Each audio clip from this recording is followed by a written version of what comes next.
I'm Claire Smith and welcome to my channel. So today's video is going to be a fragrance house overview. I've been sent a sample set of New Notes fragrances and this came from So Avant-Garde. So I'm just going to go through all these samples and tell you what I think of them. So if you haven't seen me before, I'm Claire Smith. I make videos all about fragrance. I talk about perfume science, perfume history, perfume psychology, and I also just do these straight perfume reviews and also fun perfume tags. So if that kind of thing interests you and you haven't already done so, then please do consider subscribing. And please also press the like button if you do enjoy this kind of content. So New Notes, I don't really know much about them. I'd never tried any of their fragrances before. I'd sort of heard of the Latte di Cherry fragrance and Latte di Pistachio. I think in this sample set I have mostly the older fragrances from their collection, perhaps the original releases. And yeah, I'm just going to talk you through them. And I will also rank the fragrances in my order of preference at the end of the video. So let's get on with this. So the samples are very nicely presented. They come in this box with the samples and they come with these sort of sample cards. They're 2ml each and on the back they have the listings of the fragrances. I'm just going to go through them in the order that they're listed on the back of the fragrance box. I think it's presented quite nicely and I like that they're 2ml samples. They really allow you to try out the fragrance fully before you make a decision. So the first fragrance is called Queen of the Sea and this is a citrus marine fragrance. So yes, it does really make me think of the sea. So this opens with grapefruit and also cologne, which is an ingredient that is often used to kind of make you think of marine environments. And actually this really does make me think of the sea on a hot day. There's some really watery feeling florals in this fragrance as well, which really add to the wateriness of the fragrance. And there's also a slight bitterness in this fragrance as well, which also makes me think of the salty sea. I think this fragrance is a really atmospheric feeling fragrance. And whilst this isn't entirely my scent profile, I can see someone who loves a floral citrus marine fragrance really enjoying this one. On me, this felt pretty eternal. And I don't know whether that's just because it's not really my scent profile, it's not really my scent preference, but it seemed to last a long time. The closest thing that I've smelt to it would be Dior's Eden Rock. I tried that fragrance a few years back and that one really wasn't for me either. But I think if you like that style of fragrance, you might enjoy this one. So that's Queen of the Sea by New Notes. So the next fragrance is called Rosa Limone and this opens with a kind of fresh feeling citrus, a lemony citrus, and that's tempered by an aquatic feeling in the background. It's quite fresh to begin with, but it quickly becomes more powdery. So there's powdery rose, but that's supported by a powdery feeling geranium. The geranium just adds quite a density to this fragrance. And then as this dries down, you start to get this kind of sandalwood that's in Sensuous Nude. It's a very powdery feeling sandalwood overall. Really, the overall feel of this fragrance is fresh in the beginning and more powdery as it dries down, ever more powdery. It actually ends pretty dense. I think I found the ocean fresh feel of this fragrance in the background a little bit too much like an air freshener, and the powderiness of this just became quite cloying. Just not one for me. Very strong, very long lasting. So that's Rosa Limone. So the next fragrance is called Talco, and I think the picture on this fragrance sample really tells you everything you need to know. It really is a talcum powder style fragrance, but there's a little bit more going on than that. This one was a real shock to me when I first smelt it. I was really kind of taken aback by just how strongly it smells like talcum powder. So this fragrance makes me think of the colour light purple somehow. And this a kind of lightly browned marzipan feel undertone to the talcum powder feel of the fragrance overall. Don't get me wrong, this is an overtly powdery fragrance, but there's definitely a sweetness there. A kind of slightly caught marzipan is really what I smell. It makes me think there might be some heliotrope in here or something like that, something to give it a slightly make-up-y, lipsticky feel. This is definitely very strong and very long lasting, and it's not something you can wear half-heartedly. There's no changing your mind through half the day. Once you're wearing this, you're wearing this. And this one, to me, I could smell it the next day. It was that strong. This fragrance does make me think of a cleaner version of Montale's Sweet Oriental Dream. If you took out the animalic feeling honey from that fragrance, you'd be left with a really densely, slightly floral feeling powdery fragrance. And that's exactly what Talco is. I think if you like Montale's super powdery fragrances, you might really enjoy Talco. But if you're not a big fan of the smell of talcum powder, it's not going to be for you. So that's Talco.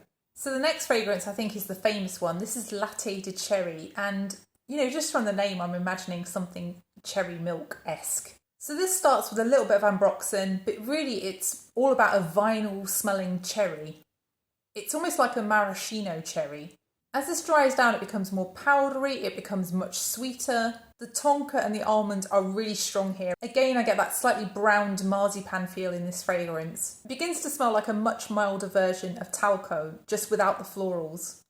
I really get varying amounts of cherry from this throughout the wear, but really what you're left with in the dry down is a more black feeling cherry with the remnants of the almondy tonka. I think the fragrance this reminds me most of is Dark Cherry and Amber by Banana Republic, which is a fragrance I tried several years ago, so I'm not sure how accurate my memory of it is. But really that's what I was instantly reminded of. I think your enjoyment of this fragrance is going to be determined by how much ambroxan and related kind of chemicals bother you. I can sense it in this fragrance, and for me that just makes this a no. But I think people could find this delicious. I think the thing that really stood out for me and really surprised me about this one is that I was expecting a milky cherry, and I don't think I really got that. I think I got a powdery cherry. I feel like this is a powdery fragrance with a slight cherry twist.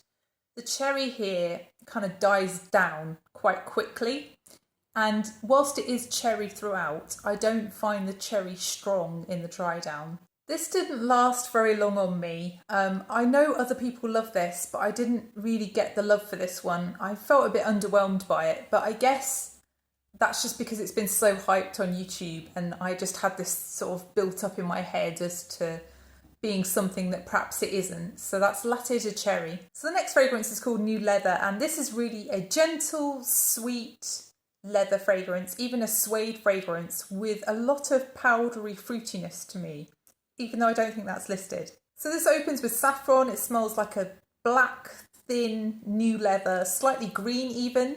It makes me think of those Catherine Wheel sweets, those licorice sweets. Even the texture of those sweets, it makes me think of. So if you've not tried them, they're kind of a black, very processed licorice, and they're very smooth. They have a kind of vinyl texture to them. And that's really the texture I get in the early part of this fragrance. And there's something sort of not molasses-like, but definitely along the lines of that kind of processed licorice kind of smell. I guess it's the leatheriness maybe that's giving me that kind of, along with the sweetness, that's giving me that licoricey vibe. As this dries down, it goes more powdery rather than leathery, and it goes more towards suede, but it's still sweet. To me, this is not a very leathery leather. This is really quite a sweet, gentle, powdery suede as it dries down. I can really see somebody layering this with something fruitier. I could see this one being layered maybe with Latte di Cherry, and I think that would be a nice combination. I think this is a very beginner leather. I think people who find leather fragrances a bit much might even enjoy this one. The closest thing I can think of with this fragrance from other things that I've smelt would be Elizabeth Arden's Fifth Avenue Royale. But that one, there's booziness, and there's not booziness here. I think if you took the booziness out and toned down the fruitiness, you might approach this fragrance. I like this one, but I'm surprised by the name of this because it's really more about suede than leather for me. But yeah, in the opening there is leather for sure, so that's New Leather. So the next fragrance is called Osmanto Shock, and this really opens very fruity. It's got peach and it's got some florals. It's really jasmine more to me than osmanthus, at least in the beginning.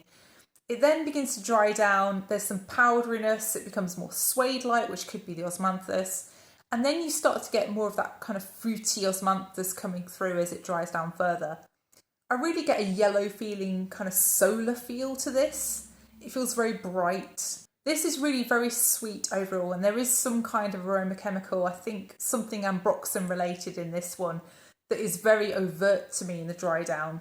It really does take over for me, but I think in the far dry down it smells more osmanthusy along with the ylang ylang and a kind of sandy feel, almost like ylang ylang and osmanthus on a beach. So yeah, I'm not really sure what the shock is with Osmanto Shock. If anybody knows, please let me know. So the next fragrance is called Caramelo Vanilla. So I think the name says it all with this one. So this is caramelized sugar with a creamy yellow feeling vanilla. It's basically like a caramel that isn't smooth. It's got some sugar still left undissolved. A minute or two later after spraying, the sugar really develops into something that smells more along the lines of candy floss. The tonka here actually makes me think of licorice. It doesn't quite get to licorice, but it's something going in that kind of direction.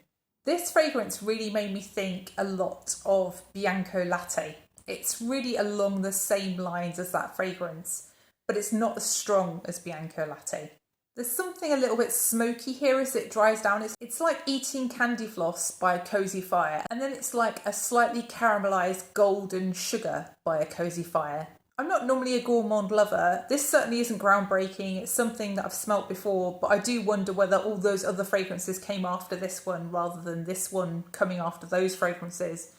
But I think this is quite pleasant actually. I actually enjoyed it. I enjoyed it far more than Bianco Latte because it's slightly more gentle.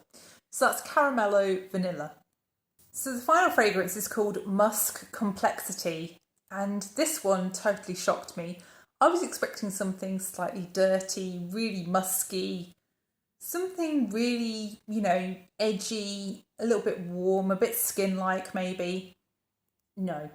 This is very similar to another fragrance that I own, at least in the beginning. So this opens very much like Lush's 29 High Street. It has that kind of lemon feel, that kind of cola feel as well. It's like a lemon and cola boiled sweet covered in sherbet, or a lemon and cola scented bath bomb. It's got that kind of fizzy feel, and it really makes me think of the dry down of 29 High Street by Lush. So that fragrance is emulating the smell of the Lush shop. If you haven't smelt that one, that's really how this smells to me. As this dries down, the cola is less lemony, it's joined by cinnamon. It's a powdery red feeling cinnamon and also a very mild feeling ginger.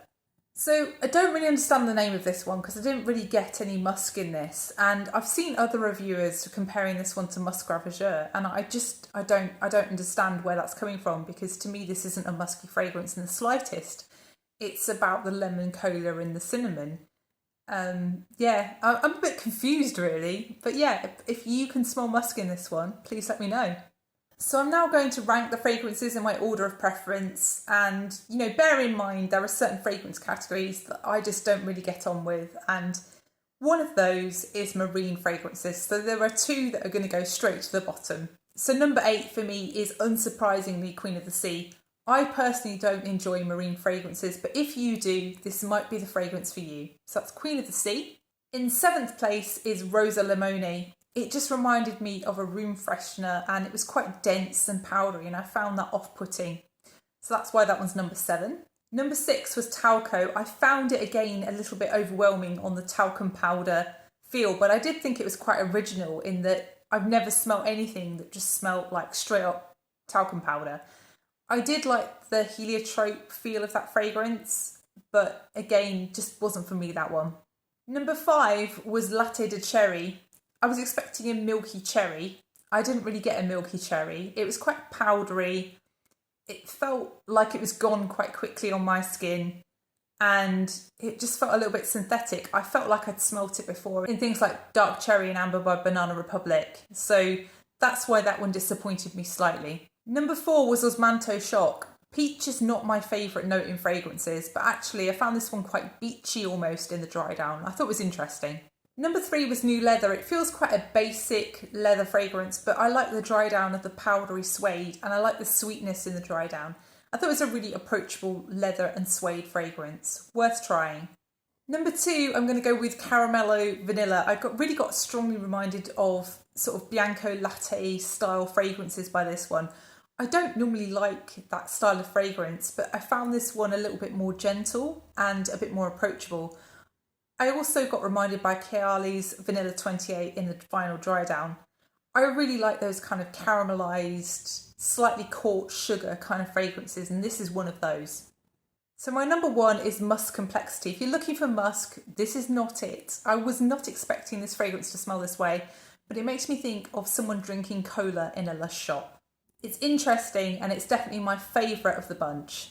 So in summary, with this fragrance house, I clearly haven't tried all of them. There could be a new notes fragrance out there for me still, but none of these have made me want to jump up and buy one of these fragrances.